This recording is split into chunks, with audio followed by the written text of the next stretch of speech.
sekedar alat aja ya.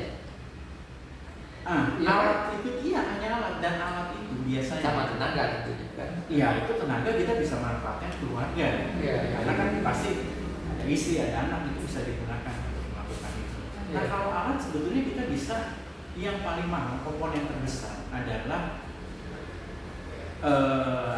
jaring. Kalau jaring kita nggak bisa ngakalin, kita harus beli. Iya. Tapi kalau misalkan untuk pelampung, Iya. itu kita bisa menggunakan, memanfaatkan benda-benda yang sudah ada di yang tersedia selama ini. Nah, kalau dilihat dari sisi bisnis ya, kan sampai ekspor segala macam ya. Kita lihat sekarang ekspor tadi itu ada tiga kategori ya, tiga kategori benua, kategori di atasnya sampai kategori konsumsi ya. Iya. Tapi sebenarnya paling enak yang mana sih? Yang paling enak, yang paling banyak. Iya. Yang paling enak adalah lobster hidup yang ukurannya. Jadi harga lobster itu akan meningkat seiring dengan bertambahnya panjang dan berat. Jadi semakin panjang, semakin besar, semakin berat, harganya semakin mahal. Berarti yang sebenarnya yang paling menguntungkan yang besar ya? Setelah yang konsumsi kan. Tapi kalau yang ini hanya untuk instan aja kali ya. Itu untuk cepat. Ya untuk cepat, tapi nggak ada nilai ekonomisnya. Dan lobster harus diingat, harus dijual dalam keadaan hidup. Makanya kalau digoreng harus hidup juga ya?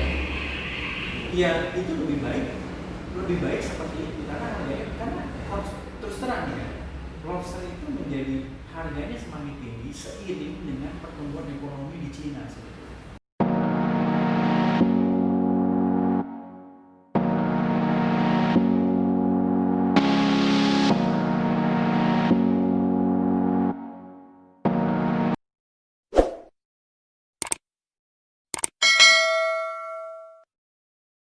Assalamualaikum warahmatullahi wabarakatuh.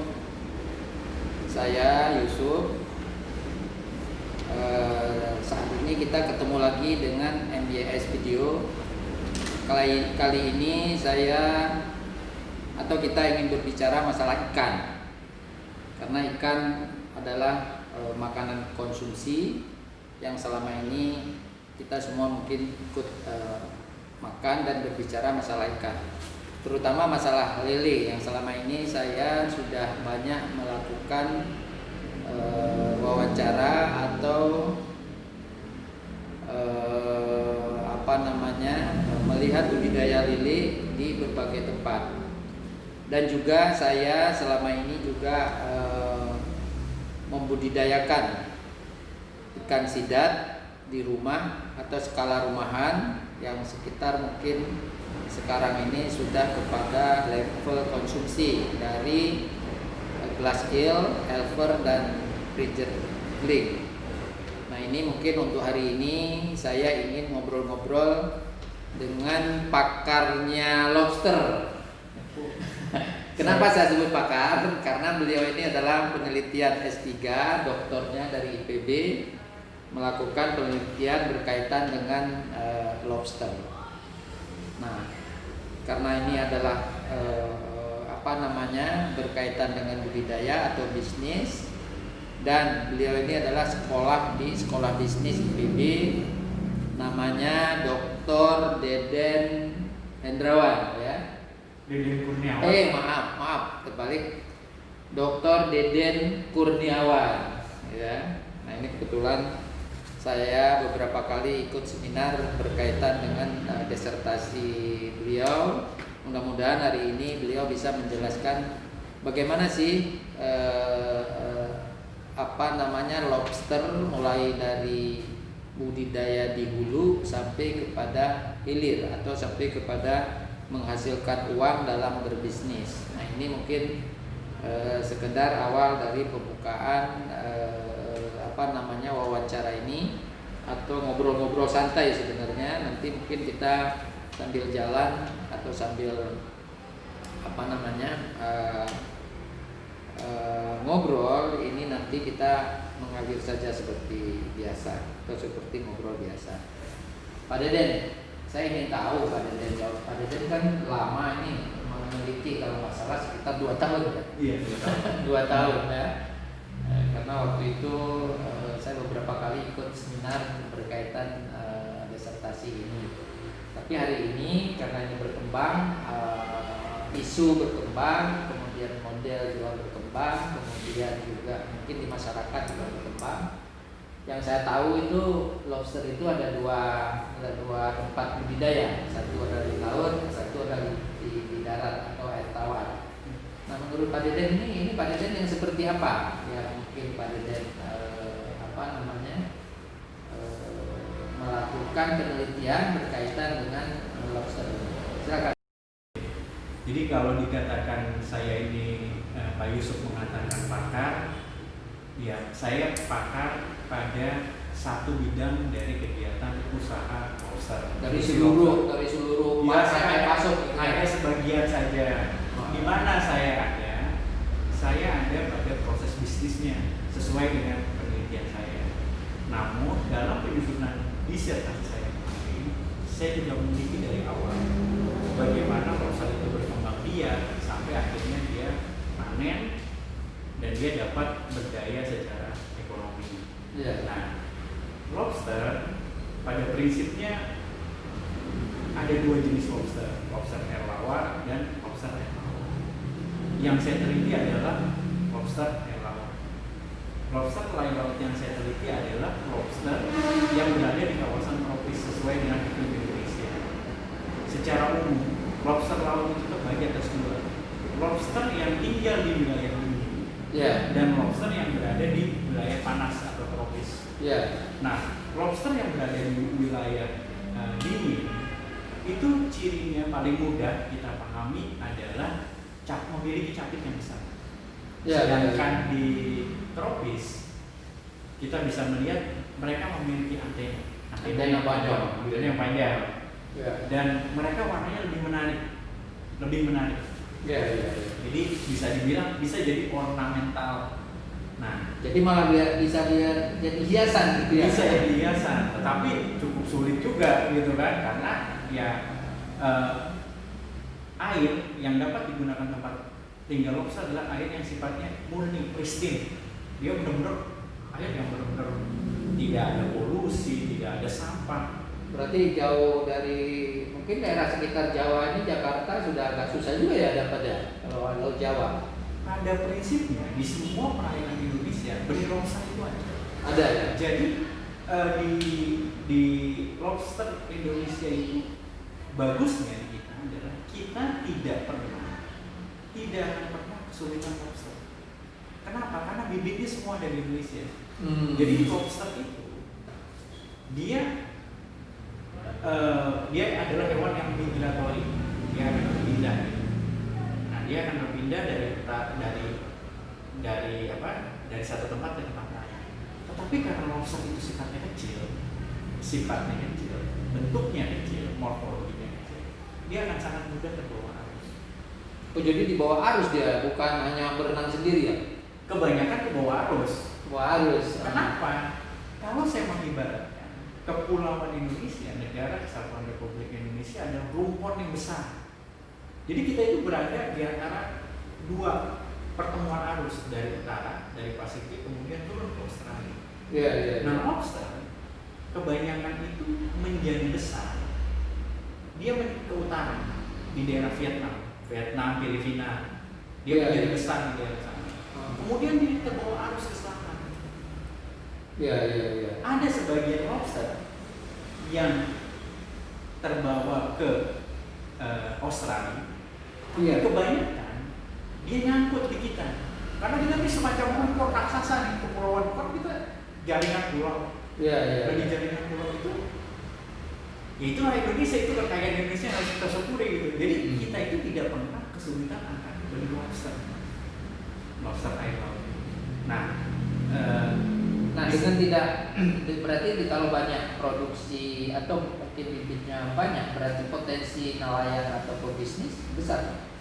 Potensi itu menjadi sangat besar, luar biasa besar. Bisa dibilang itu adalah salah satu produk strategis bagi produk perikanan Indonesia, khususnya budidaya perairan air laut. Nah, lobster itu bukan ikan sebetulnya. Dia tidak masuk ikan atau Dia, masuk jenis tapi udang? masuknya ke dalam perikanan. Di Indonesia kan tidak ada Kementerian Kelautan dan Perundangan gitu kan.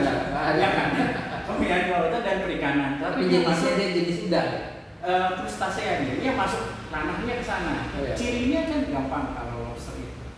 Lobster itu adalah hewan ekspor skeleton. Artinya tidak seperti ayam lah gambarannya. Kalau ayam dikasih makan gede, karena tulangnya ada di dalam.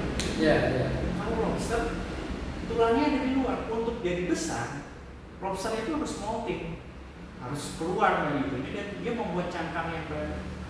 Oh, hilang cangkang lama. Cangkang lama itu jadi ganti kulit gitu ya? Iya. Ganti kulit ya? Ganti tulang. Oh, ganti tulang. Tulangnya Jadi di luar soalnya. tulangnya di luar. Nah, kayak udang gitu kayak udang. Nah, lobster memiliki potensi ekonomi yang sangat besar. Dan harganya juga mahal ya? Harganya juga mahal. Ada satu prasyarat utama, bahwa air laut yang ada di kawasan dia itu harus air laut yang sifatnya jernih, ya. tidak ada polusi. Kawasan pesisir itu harus dijaga. Nah, pada prinsipnya, kalau kita mencari benih lobster di Indonesia di perairan pesisir, kita bisa temukan di mana saja. Di mana saja? Bisa kita temukan. Kalau kita lihat peta Indonesia, itu titiknya banyak sekali spot-spot. Itu peta lobster maksudnya? Peta, nah lobster ini terbagi atas dua, atas lobster anak, benih lobster anak misalnya, kemudian lobster dewasa. Kalau hanya dua macam itu aja. Ada tiga dalam tahap kehidupannya, kita bisa membagi menjadi tiga. Nah, yang pertama adalah benih lobster. Itu yang bentuknya ya seujung kuku, Pak. Oh, itu yang dijual itu ya? Nah, itu yang dijual. Bayangkan, segala macam. bayangkan. Kenapa saya katakan bahwa itu adalah potensi ekonomi yang luar biasa. Jadi satu benih lobster yang sebesarnya seujung kuku di Indonesia itu harganya hanya 1.500 sampai 2.000, atau nggak ada harganya sama sekali. Di nelayannya? Di penangkap, bukan penangkap lah. Siapapun bisa jadi itu, Pak. Oh iya. Nah, siapa yang bisa nangkap? Kita juga bisa, Pak. Ada satu alat. Alatnya sangat sederhana. Itu di Lombok ada itu alatnya. Itu dibuat dari kertas semen. Jadi kita taruh di terumbu karang gitu. Bentuknya dari kertas semen. Namanya pocong. Alatnya namanya kayak begini gitu ya? Iya. Nanti dia masuk situ. Jadi bayangkan kita sekarang nih ngobrol nih, kita taruh aja. Anggap aja kita lagi di Lombok, Pak. Lagi di Lombok. Kita taruh di sana. Kita tunggu 2 jam nih, kita selesai 2 jam. Itu masuk. 1 ekor harganya 1.500 lah. Itu dari mereka, dari penangkap. Dari penangkap itu. Nah, itu sekarang atau waktu penelitian harga itu? Harga itu waktu penelitian. Dan harga itu karena dulu ada kebijakan dari Menteri Susi yang melarang untuk penangkap itu, harganya melonjak tinggi. Harganya itu bisa menjadi 1 ekornya bisa di atas 5.000 rupiah per ekor. Dan saya yakin kenapa ini bernilai? Karena benih lobster ini digunakan untuk industri perbesaran lobster di Vietnam, di sana. Nah terus kan sekarang ini kan banyak lobster itu. Nah kalau kita dari budidaya itu nelayan itu berkelompok atau sendiri-sendiri ya? Nah kalau saya lihat, jadi bisa dibayangkan gini, Pak. Kalau lobster kan prasyaratnya itu satu, tanahnya itu cairannya itu pristine ya. Ada polusi lah. Itu sebetulnya tidak, kalau berkelompok sama seperti kayak cerita di Indonesia ya, Pak. Kita misalkan sapi ya, peternak sapi di Indonesia, kenapa tidak ekonomis gitu ya? Itu kan satu keluarga biasanya maksimal punya 4 sapi gitu kan ya, 4 atau 2 sapi. Nah kalau lobster sebetulnya dia menjalankan usaha lobsternya sendiri itu justru malah lebih baik. Karena apa? Di situ biasanya digunakan untuk peningkatan ekonomi di keluarga pesisir. di keluarga pesisir. Itu yang bisa dilakukan di sana. Nah, tadi menyebut yang tadi saya harus melihat bahwa lobster itu pada setiap tahapannya itu memiliki nilai ekonomis. Contoh yang tadi benur yang kita tadi cerita. 1 ekor benur yang besarnya segini harganya 5.500 sampai 5.000. Kalau diekspor di Vietnam harganya 20.000. Nah, Bapak bisa bayang, sekarang kita lagi bincang-bincang, kita taruh tuh alat pocong itu di pantai, dapat ya, bisa ribuan. Kalau ribuan ya mungkin puluhan lah, kita bisa dapat ratusan lah. Jadi bayangkan kalau harga 5.000 kita dapat 100 sudah 500.000 kita dapat. Nah, jadi kalau misalkan kita bicara lobster, kita mau ekspor, si benih yang kecil-kecil ini namanya Pedorus, yang warnanya masih benih kecil sekali Pak, segini, ini segini.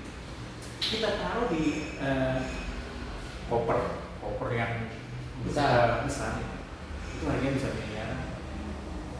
1 koper, jadi bisa ratusan juta. Ekspornya koper, isinya lobster.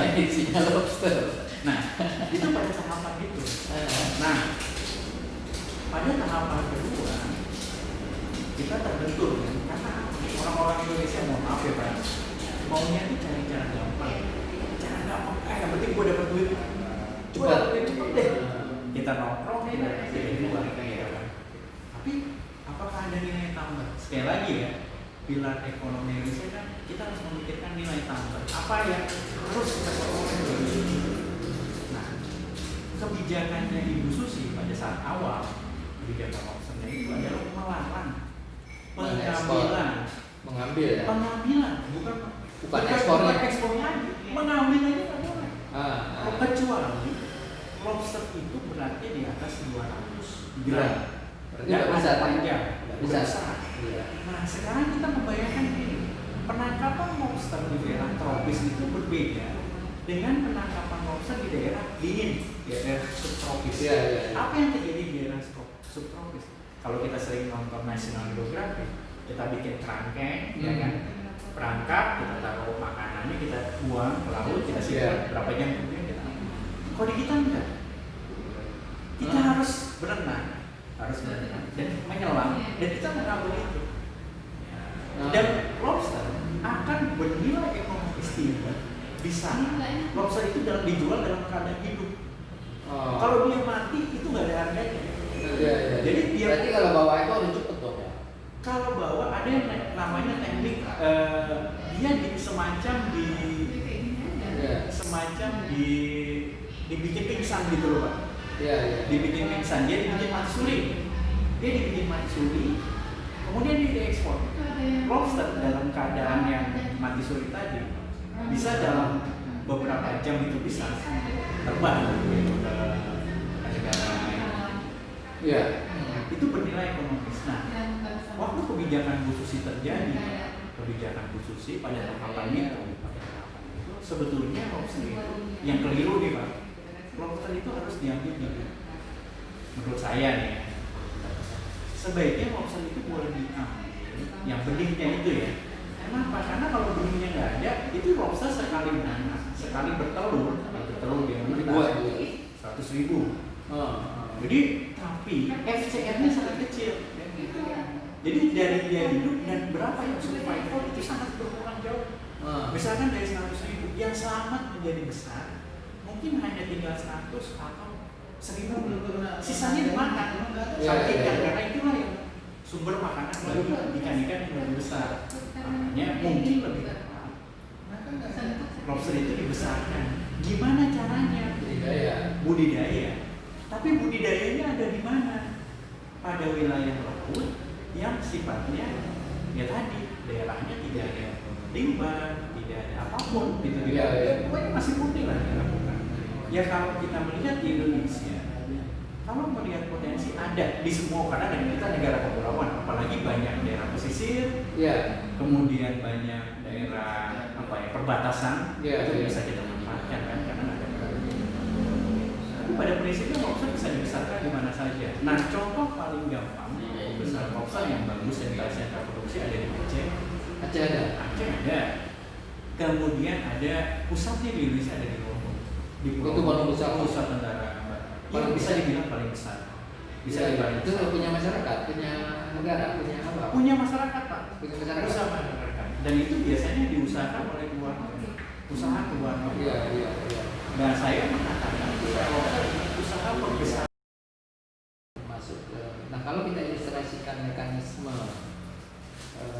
apa rantai pasok, kan ada berapa rantai ya? Dari mulai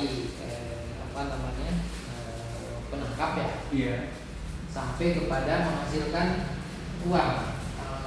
Kalau dilihat dari konsumsi, sampai konsumsi maksud saya, bukan hanya benurnya aja, tapi sampai konsumsi itu ada berapa rantai pasok. Jadi kalau kita melihat bagaimana rantai pasok, sebetulnya gini Pak, kata kuncinya lobster itu pada setiap ukurannya dia, itu bernilai ekonomis. Bisa dibayangkan dari benurnya saja, per lulusnya itu udah bernilai ekonomis. Nah, lobster misalkan kita jual belum 200 gram, masih 80 gram, itu udah ada yang mau beli gitu. Jadi rantai pasok ini sebetulnya bisa dilihat, bisa beberapa tahapan. Apa tujuan akhir kita? Tujuan akhir kita adalah mengikuti ketentuan yang dikeluarkan oleh pemerintah. Misalkan lobster harus dijual pada ukuran 200 gram. Kalau kita melihat ke sana, pada posisi kita misalkan penangkap lobster, kita harus tangkap, kita langsung jual. Berarti rantai pasoknya hanya dari penangkap, pengepul, mungkinnya eksportir, dia keluar. Kalau perbesaran keluarga, itu mulai dari dia tangkap benur, mungkin dia tangkap sendiri. Kalau di Lombok itu banyak yang tangkap sendiri. Iya. Kemudian Pak Deden dulu itu di Lombok berapa bulan? Berapa tahun? saya penelitian onsite-nya itu 3 bulan, Pak. 3 bulan. 3 bulan saya ada di tengah lautan. Ya nggak di tengah lautan, ya di pinggir laut lah, di daerah pesisir. Bersama nelayan kan? Bersama nelayan. Bukan bersama nelayan, saya bilang bersama pelaku usaha pembesaran lobster. Ya kalau mungkin dibilangnya nelayan, karena sebetulnya itu sama seperti kayak keluarga-keluarga yang ada di Jawa yang memelihara sapi. Dia beli pedet ya, dia besarkan, dia jual. Kayak begitu gitu. Modelnya seperti itu. Jadi sebetulnya usaha itu bisa dilakukan sama siapapun. Tetapi kata kuncinya adalah sabar. Kalau dia nggak sabar, ya udah, dia nggak akan bisa dapat nilai maksimal. Nah, dia itu sebenarnya modal untuk budidaya di laut itu hanya modal alat aja ya. Alat itu hanya alat, dan alat itu biasanya sama tenaga tentunya kan. Iya, itu tenaga kita bisa manfaatkan keluarga. Karena kan pasti ada istri, ada anak, itu bisa digunakan untuk melakukan itu. Nah, kalau alat sebetulnya kita bisa, yang paling mahal, komponen terbesar adalah jaring. Kalau jaring kita nggak bisa ngakalin, kita harus beli. Tapi kalau misalkan untuk pelampung, itu kita bisa menggunakan memanfaatkan benda-benda yang sudah ada di yang tersedia selama ini. Nah, kalau dilihat dari sisi bisnis ya, kan sampai ekspor segala macam ya. Kita lihat sekarang ekspor tadi itu ada tiga kategori ya, 3 kategori benur, kategori di atasnya sampai kategori konsumsi ya. Tapi sebenarnya paling enak yang mana sih? Yang paling enak, yang paling banyak. Yang paling enak adalah lobster hidup yang ukurannya. Jadi harga lobster itu akan meningkat seiring dengan bertambahnya panjang dan berat. Jadi semakin panjang, semakin besar, semakin berat, harganya semakin mahal. Berarti yang sebenarnya yang paling menguntungkan yang besar ya? Setelah yang konsumsi kan? Tapi kalau yang ini hanya untuk instan aja kali ya? Itu untuk cepat. Tapi nggak ada nilai ekonomisnya. Dan lobster harus diingat, harus dijual dalam keadaan hidup. Makanya kalau digoreng harus hidup juga ya? Ya, itu lebih baik seperti itu, karena harus terus terang ya, lobster itu menjadi harganya semakin tinggi seiring dengan pertumbuhan ekonomi di Cina sebetulnya. Kenapa? Karena konsumen yang membeli terbesar adalah ada di sana, dan orang dengan pendapatan tinggi di Cina itu jumlahnya sangat banyak. Jadi ya itu menurut saya itu satu potensi yang luar biasa. Kalau Bapak bayangkan lobster di Indonesia, kita datang ke restoran ya, Untuk mungkin lobster yang ukurannya kecil itu harganya bisa 500.000, tapi untuk lobster yang benar-benar oke lah ya, itu bisa di atas 1 juta. Kalau ini potensi, kayak potensi berapa puluh tahun lagi masih ada di Indonesia. Kalau misalnya apa namanya budidaya itu tetap dilakukan, atau mungkin ada dipotong-potong apa namanya rantai. Sebetulnya gini Pak, kata kuncinya lobster adalah dipotong itu dibagi dalam usaha pembesaran. Misalkan ada petani, ada usaha yang melakukan pembesaran lobster misalkan sampai dengan berat 100 gram, 200 gram, sampai akhirnya layak konsumsi. Karena apa? Itu butuh waktu. Sedangkan keluarga yang di daerah pesisir yang selama ini melakukan usaha pembesaran lobster kebanyakan adalah keluarga marginal yang hidupnya itu memikirkan daily basis. Berarti Saya besok makan apa gitu. Nanti langsung tangkap, langsung jual gitu kan. Harusnya sebaiknya tangkap, dibesarin sebentar, dijual. Jadi tahapannya itu memang rantai pasoknya. Memang kalau dilihat saya mau budidaya sidat ya, sidat itu juga panjang itu, dan harus teliti ganti air itu air tawar ya. Kita lebih sulit lagi kalau air tawar kan sumber airnya bisa. Kalau laut kan kita nggak tahu. Nah itu makanya saya membandingkan, saya adalah budidaya sidat air tawar, gitu kan. Dan udah satu siklus, itu udah bagus nih. Nah itu apa namanya, mana saya jalannya, tapi asik gitu kan. Jadi menyibukkan diri dari sini, saya semacam laboratorium kecil di rumah.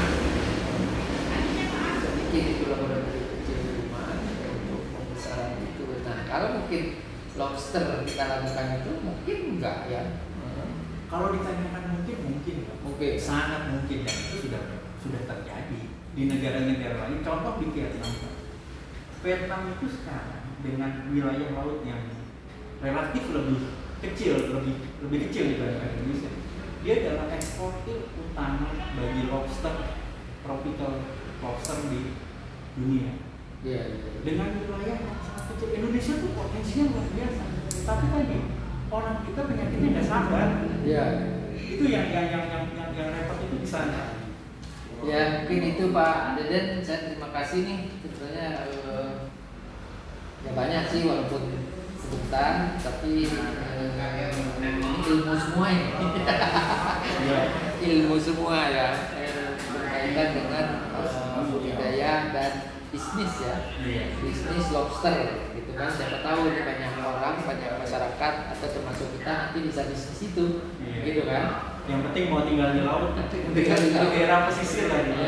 Terima kasih nih Pak Deden, Dr. Deden Kurniawan ya. Ini sekolah bisnis IPB yang saat ini.